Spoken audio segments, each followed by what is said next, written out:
श्रीराम समर्थ. आपण ऐकत आहोत श्री श्रीराम महाराज रामदास यांचे श्री ब्रह्मचैतन्य दासाचे आत्मकथन, अर्थात श्री सद्गुरू भक्ती साधनामृत, प्रकरण 18. पुन्हा नाशिकच्या तपोवनी. दिगंबरा दिगंबरा श्रीपादवल्लभ दिगंबरा. पंढरपूरला कुर्डुवाडीच्या स्टेशनवर येऊन पोहोचलो. आगगाडी सुटण्यास अजून वेळ होता, म्हणून तेथे एका वृक्षाखाली जपास बसलो.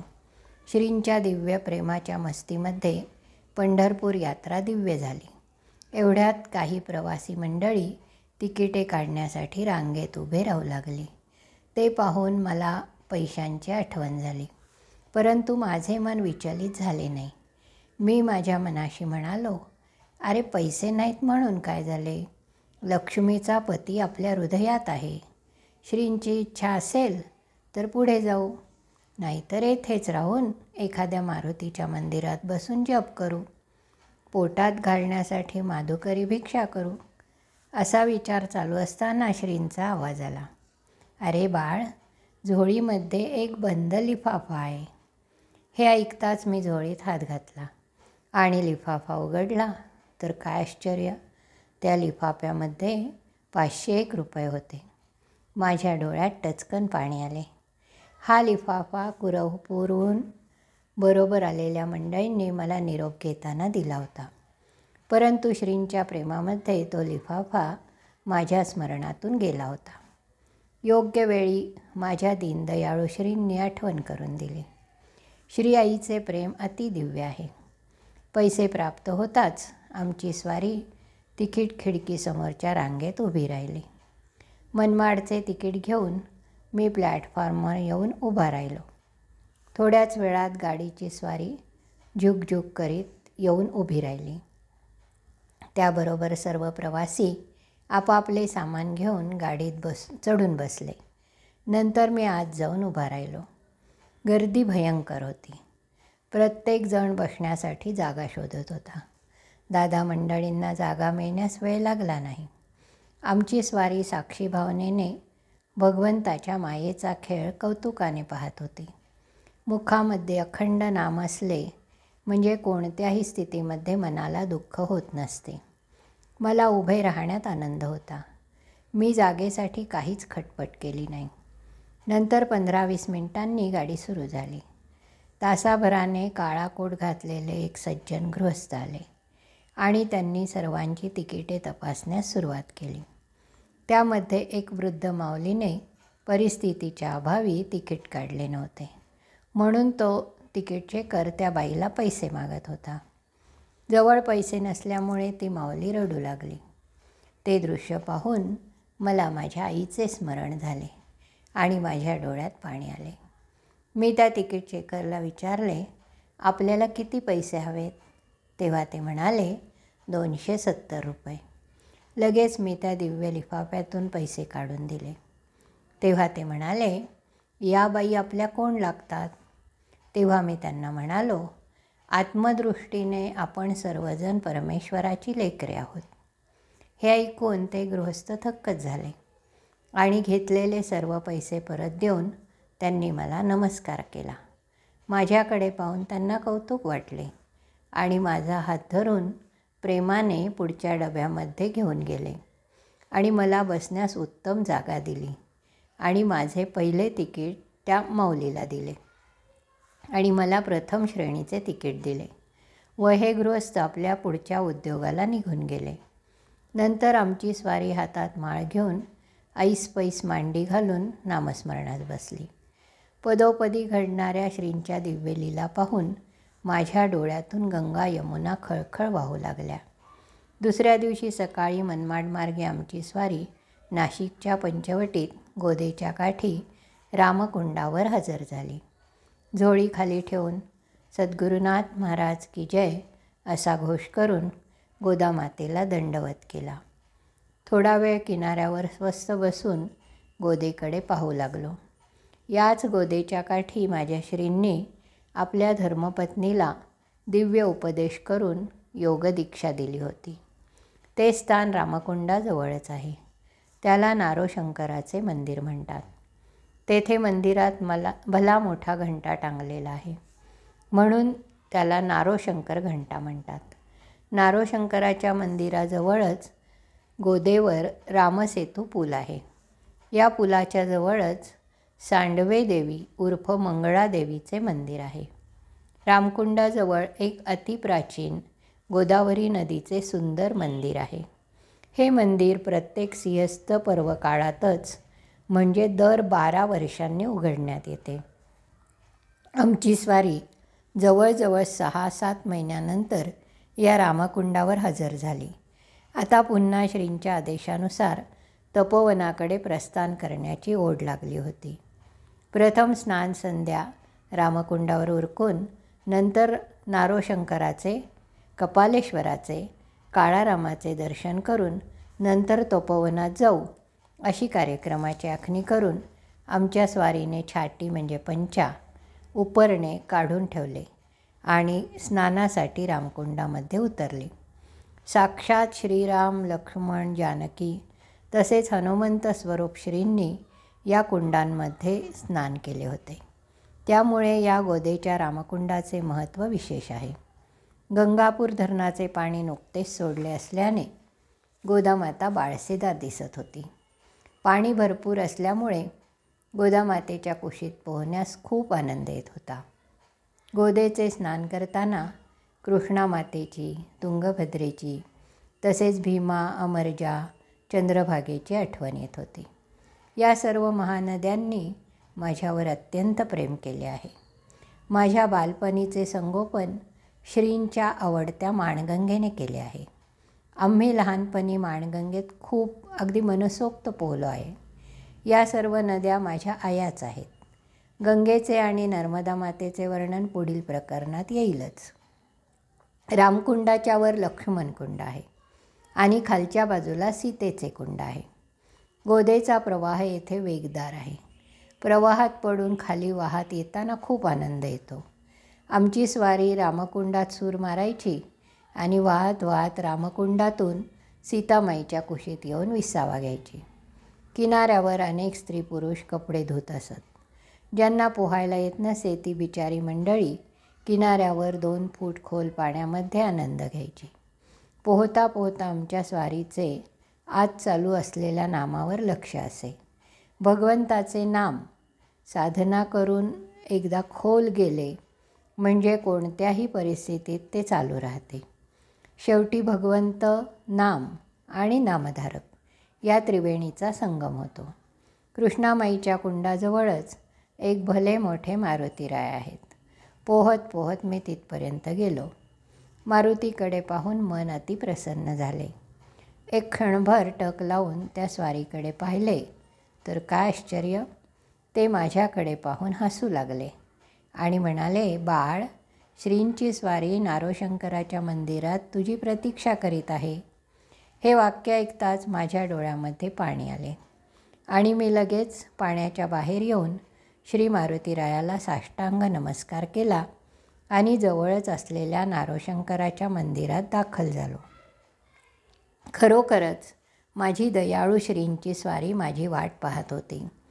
लगेच मी श्रींच्या चरणावर साष्टांग नमस्कार घातला. तेव्हा माऊली म्हणाली, बाळ, कपडे घालून घे, हवा थंड आहे.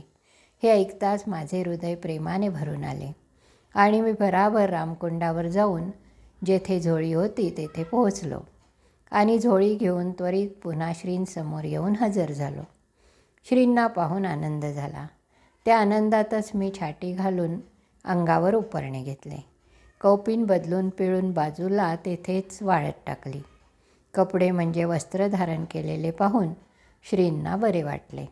नंतर श्रींची स्वारी म्हणाली, बाळ, आता ठरल्याप्रमाणे कपालेश्वराचे आणि श्रीराम प्रभूंचे दर्शन घेऊन तपोवनात प्रस्थान कर. एवढे बोलून स्वारी अदृश्य झाली. नंतर कपालेश्वराचे दर्शन घेऊन काळारामाकडे जाऊन पोहोचलो. काळाराम मंदिराच्या परिसरात गेल्याबरोबर प्रथम माझी पावले हनुमंताकडे वळली. हनुमंताला साष्टांग नमस्कार घालून पुढे हात जोडून उभा राहिलो. तेव्हा एकाएकी रुईच्या पानांची माळ हनुमंताच्या गळ्यातली खाली पडली आणि हनुमंताचा फक्त चेहरा प्रत्यक्ष सजीव झाला आणि त्यांनी अत्यंत प्रेमाने स्मितहास्य केले. मारुतीरायांची प्रसन्नता पाहून माझे मन अतिप्रफुल्लित झाले. नंतर आमची स्वारी रामरायाकडे वळली. त्या काळ्या दगडाच्या 10-12 पायऱ्या चढून रामाच्या प्रवेशद्वारातील घंटा उंच उडी मारून वाजवला. प्रवेशद्वाराच्या उंबऱ्यावर मस्तक ठेवून नंतर आत प्रवेश केला आणि समोर दर्शनासाठी श्रीराम प्रभूंकडे पाहिले.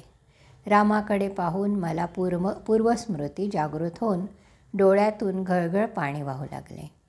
या श्रीराम प्रभूंची प्रथम भेटीत मला दिव्य दर्शन दिले होते. माझ्या श्रींनी कित्येक वेळा या रामाला डोळे भरून पाहिले होते. माझ्या श्रींनी येथे अनेक लीला केल्या होत्या. हे सर्व आठवून माझे अंतःकरण अत्यंत प्रेमाने गहिवरून आले आणि मी तेथेच श्रीरामाला साष्टांग नमस्कार करून खाली बसून गेलो. पाहता पाहता श्रीराम प्रभूंच्या जागी प्रत्यक्ष माझी श्रींची स्वारी दिसू लागलीच मी श्रींना साष्टांग नमस्कार केला. उठून उभा राहतो तोच श्रींची स्वारी पुन्हा अंतर्धान झाली. नंतर तेथेच थोडा वेळ स्वस्थ बसून नामचिंतन करू लागलो. अर्धा तास अगदी स्वस्थ बसून नामस्मरण झाल्यावर आमची स्वारी तिथून उठून मंदिराच्या बाहेर असणाऱ्या ओरीमध्ये आली. तेथे ओरीच्या कोपऱ्यात एक साधू महाराज डोळे झाकून नामस्मरण करीत असलेले पाहिले. स्वारी जपामध्ये अगदी मग्न होती. त्या साधूला जप करत असल्याचे पाहून मला समाधान झाले. त्यांच्या चेहऱ्यावर आध्यात्मिक तेज झळकत होते. मी जवळ जाताच ती मूर्ती अदृश्य झाली. त्यांच्या बसलेल्या जागी जाऊन मी त्या जागेला विचारले, येथे कोण बसले होते? तेवढ्यात त्या दिव्य जागेतून आवाज आला, बाळ, मला पलूसचा धोंडीबा म्हणतात. एवढे बोलून या धोंडीबांच्या स्वारीचा आवाज बंद झाला. नंतर आमची स्वारी पूर्वेकडील महादरवाज्यातून बाहेर पडली आणि सरळ तपोवनाचा रस्ता पकडला. तपोवनाचा मार्गक्रमण करताना तपोवनातल्या पूर्वस्मृतींची आठवण होऊ लागली. याच तपोवनात श्रींच्या अनेक लीला पाहण्याचे भाग्य लाभले होते. याच तपोवनामध्ये साक्षात श्रीराम प्रभूंनी पर्णकुठी बांधून वास्तव्य केले होते. याच तपोवनात मारीच वधाची जागा आहे. याच तपोवनात कपिला नावाची नदी वाहते. येथे पूर्वी कपिल ऋषींचा एक आश्रम होता. याच तपोवनात ब्रह्मा, विष्णू, महेश यांच्या नावाची 3 कुंडे आहेत. समर्थ रामदास स्वामींची तपोभूमी टाकळी क्षेत्र येथून जवळच आहे. एकक श्लोकी रामायणामध्ये याच तपोवनाचे वर्णन आहे.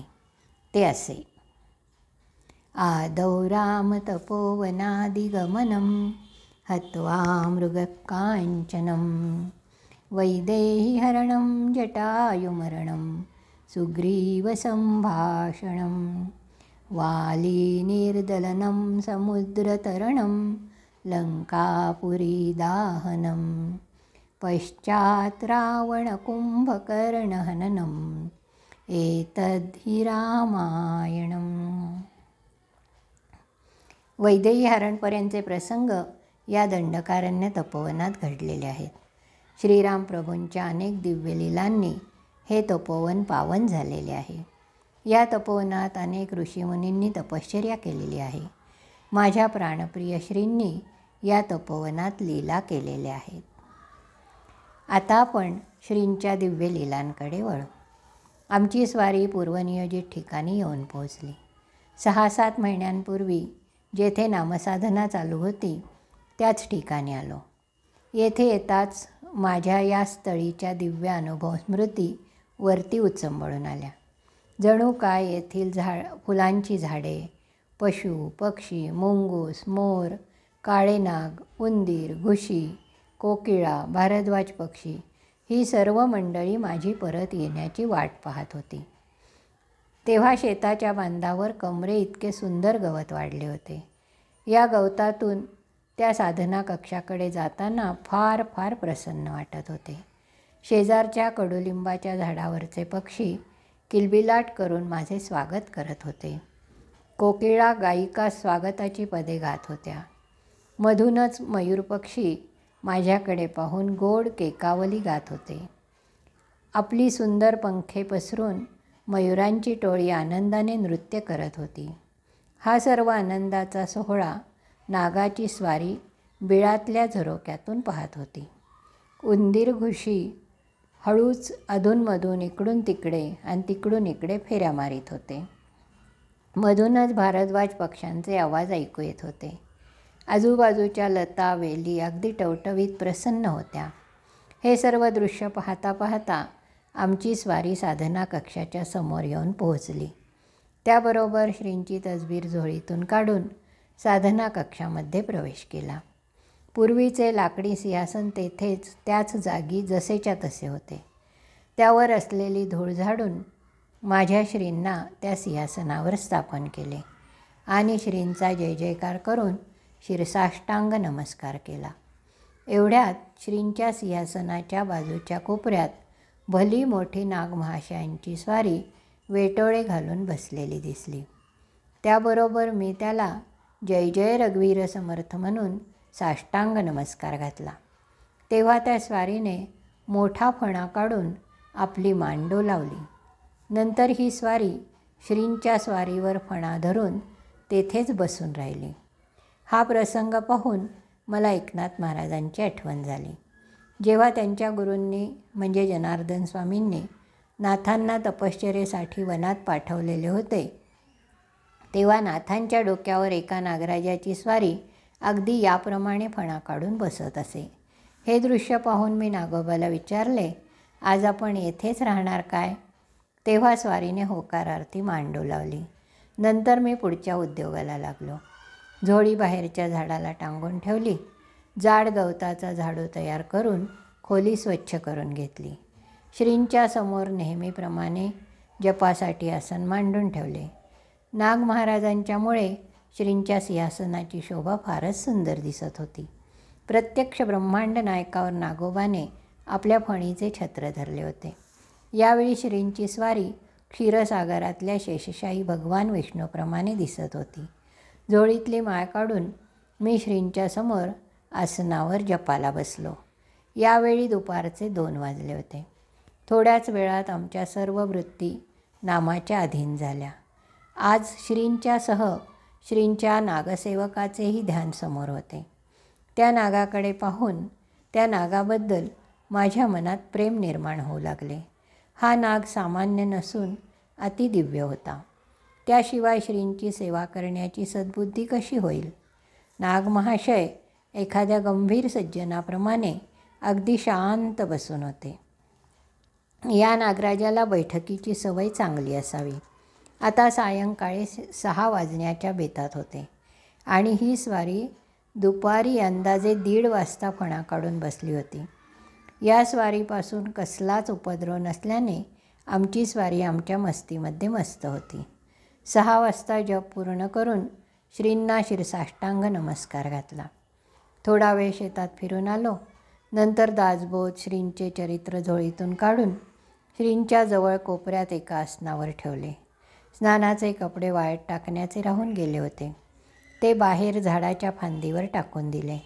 माझ्या माहितीनुसार झोळीतले बहुतेक सगळे सामान काढून झाल्यावर रिकामी झोळी आता उचलून ठेवणार तर काय हो, ती झोळी एकाएकी जड लागू लागली. पुन्हा झोळी उघडून पाहिली तर काय आश्चर्य, जवळजवळ 1 डझन पिवळी धमक सशक्त केळी होती. 5-6 मोठे अर्धवट पिकलेले पेरू होते. 5-6 मोठी डाळिंबे होती. 5-6 काकड्या होत्या.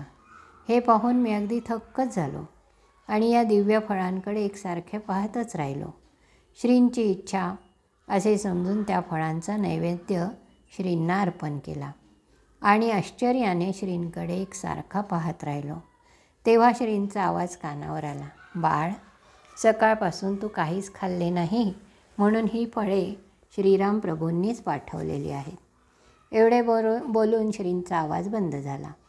नंतर यथेच्छ फलाहार केला. या फळांचा स्वाद खरोखरच अलौकिक होता. राहिलेली फळे बाहेर शेतामध्ये पक्ष्यांसाठी ठेवून दिली. ती फळे खाली ठेवताच अकस्मात एक पोपटांचा थवा आला आणि ती भराभर टोचीने खाऊ लागली. थोड्याच वेळात या भाग्यवान पक्ष्यांनी हा महाप्रसाद संपूर्ण ग्रहण केला आणि पुन्हा उडून आकाशमार्गाने निघून गेले. माझ्या श्रींची लीला अतिदिव्य आहे. केव्हा काय अघटित करतील हे सांगता येत नाही. पक्षी निघून गेल्यानंतर आमची स्वारी आत आली. अजूनही नागोबाची बैठक पूर्ण झाली नव्हती. नंतर श्रींच्या समोर बसून सायंसंध्या करून श्रींची आरती केली. श्रींचे चरित्र वाचन करून नंतर दासबोधाचे वाचन केले आणि पोते अंथरून झोपी गेलो. ठरलेल्या वेळेप्रमाणे जाग येऊन बरोबर 2ला रात्री जपास बसलो. नाग महाराजांची स्वारी केव्हा फरार झाली कळले नाही. कालच्या घडलेल्या चमत्कारावर मी थोडा विचार करू लागलो. तेव्हा श्रींचा पुन्हा आवाज कानावर आला. बाळ, ब्रह्मांड नायकाच्या दरबारामध्ये काहीच अशक्य नाही. हे श्रींचे वाक्य ऐकताच मला फार बरे वाटले. खरोखरच ही संपूर्ण सृष्टी भगवंताने निर्माण केलेली आहे.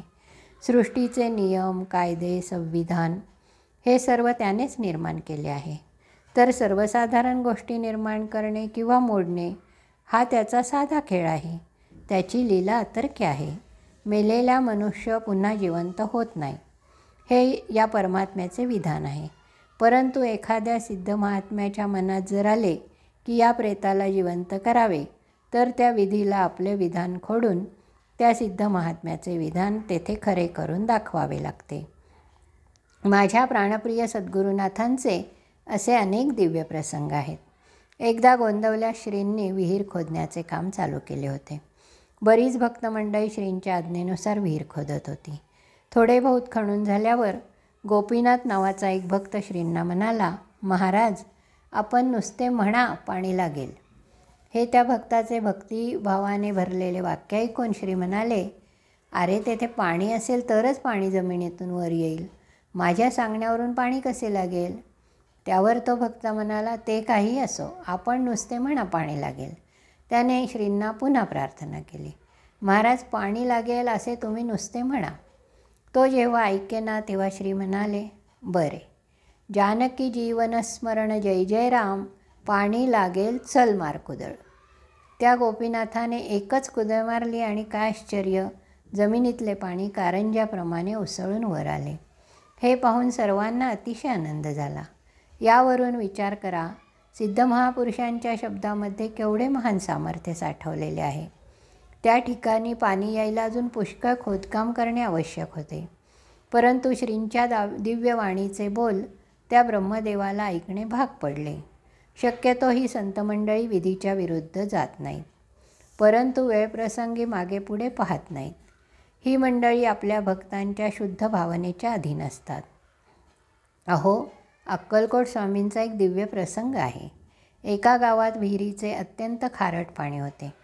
तेव्हा एका भक्ताने स्वामींना सांगितले, स्वामीजी, या विहिरीचे पाणी खारट असल्याने या विहिरीला कोणीच विचारत नाही. हे जर पाणी गोड झाले तर याचा सर्वांनाच फार उपयोग होणार आहे. हे त्या भक्ताचे ऐकून स्वामींना अत्यंत दया आली आणि म्हणाले, चल आपण पाहूया काय होते ते.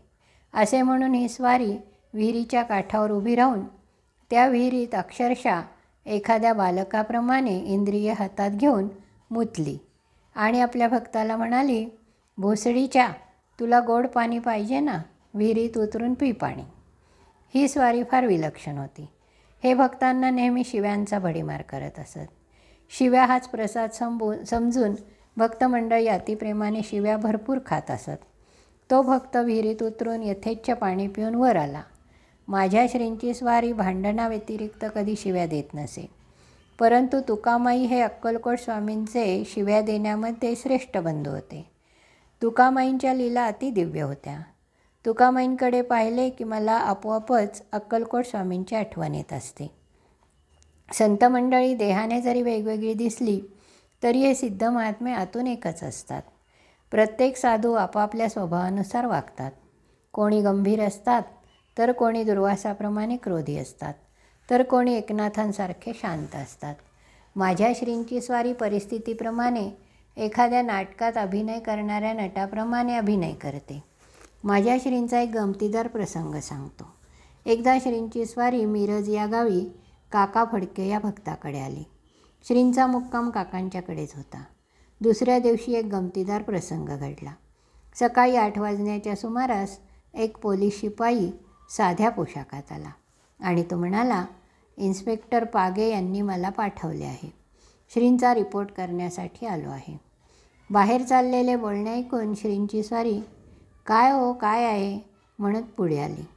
तेव्हा त्या शिपायाने मोठ्या ऐटीने आपण का आलो आहोत हे त्यांना सांगितले. ते ऐकून श्रींनी त्याला जरा आत घेतले आणि काकांना म्हणू लागले, काका बघा त्याला काहीतरी द्या आणि वाटेला लावा. हे श्रींचे भित्रेपणाचे बोलणे ऐकून शिपाई काकांना तोऱ्याने बोलला, हे पहा 200-300 रुपये मला मिळाले तर ठीक आहे, नाहीतर मी रिपोर्ट करणार. यानंतर श्रींची स्वारी आत बाहेर करू लागली. 5-5 मिनिटांनी श्री बाहेर येऊन काकांना म्हणायचे, अहो काका काहीतरी व्यवस्था करा. प्रथम काकांना वाटले की स्वारी नेहमीप्रमाणे नाटक करीत असेल, परंतु श्रींनी घाबरून गेल्याचे इतके सोंग आणले की घरातल्या सर्व मंडळींची तोंडे उतरून गेली. हे पाहून शिपाई जास्तच शेफारून गेला. काकांनी त्याला एका बाजूला बोलावून त्याची समजूत घालण्याचा पुष्कळ प्रयत्न केला, तरी तो मुळीच मागे सरेना आणि उलट श्रींच्या समोर येऊन रिपोर्ट झाल्यावर होणाऱ्या गंभीर परिणामाचे मोठ्याने वर्णन करू लागला. हा प्रकार सुरू होऊन 10 वाजण्याची वेळ झाली होती. घरातली बायका मंडळी देवाला नैवेद्य करण्यात गुंतली होती, पण त्यांचे अर्धे लक्ष शिपाईदादांच्या रिपोर्टकडे लागले होते. आता या शिपायाला 300 रुपये कोठून आणून द्यावेत या चिंतेने बिचारे काका उदासीनपणे आणि थोड्याशा दीनपणे श्रींच्याकडे पाहत क्षणभर उभे राहिले. एवढ्यात एखाद्या रंगभूमीवर पडदा बदलल्यामुळे तीच पात्रे निराळी भाषा बोलू लागतात आणि त्यामुळे निराळाच प्रसंग पुढे उभा राहतो.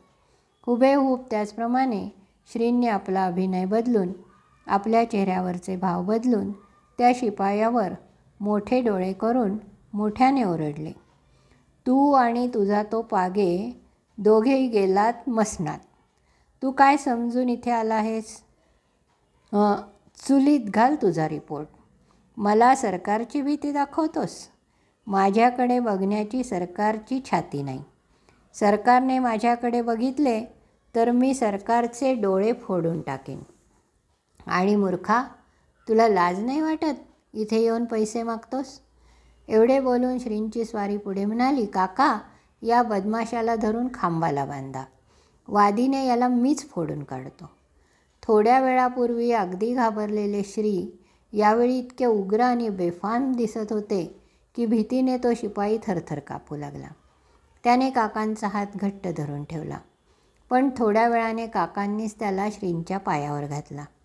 त्याने पायावर मस्तक ठेवल्याबरोबर पुन्हा श्रींची स्वारी एकदम शांत झाली आणि जणू काही झालेच नाही अशा रीतीने त्याला म्हणाले, अरे पैसे खायला देखील चांगली हुशारी लागते, परंतु चांगल्या माणसाने असे कधी करू नये.